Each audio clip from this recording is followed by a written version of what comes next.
One of the license model techniques that we recommend to software vendors to drive increased usage of their application is to leverage what we call overdraft licenses. So the use case here is you may have a customer that wants to purchase 100 seats of your application. Could be a SaaS application, could be on-prem, and so forth. But, typically the worst thing in the world from an end customer standpoint is when they want to make increased use of your application, that it is denied, right? That you do what we would call a hard enforcement of those 100 seats. And you as a vendor, of course, want to encourage your customers to make as much use of your software as possible. You just want to get fairly paid for it. So what overdraft licenses allow you to do is to have kind of a soft limit. So here we've sold them 100 seats. And so we can give feedback to the customer to say, hey, you're within your 100 seats, or no, you're actually starting to use these overage or overdraft licenses.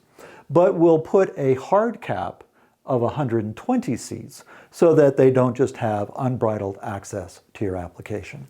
So when you look at that in terms of seat usage over time, we can even graph this out for you dynamically. And in fact, this is also part of our end user portal. So if you want to provide that capability to your end customers as well, to be able to look at their usage over time, help them do capacity planning and so forth, we can accommodate that.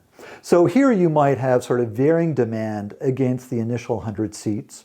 So here at this point where they've started going into those overdraft seats, within the application itself, you'll get status back from our APIs to say, hey, we're using overdraft licenses right now. So you can give that indication back to the end customer if you choose. That will also generate events, both through the APIs as well as through webhooks.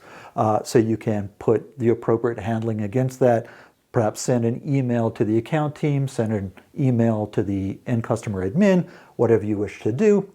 And then as that usage continues to grow into those overdraft licenses, we'll still do that hard enforcement at that upper limit, right? That hard enforcement line of 120 seats. So if they do try to activate 121st seat, etc., that will be denied. Again, that generates an event, so you can perform automation against that and so forth.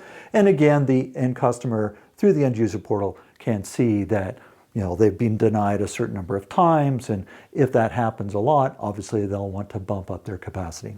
So with overdraft licenses, it really encourages the best working relationship between the end customer and yourself by selling them what they paid for, giving them the ability to do a little bit more, but still enforcing a hard limit directly under your control.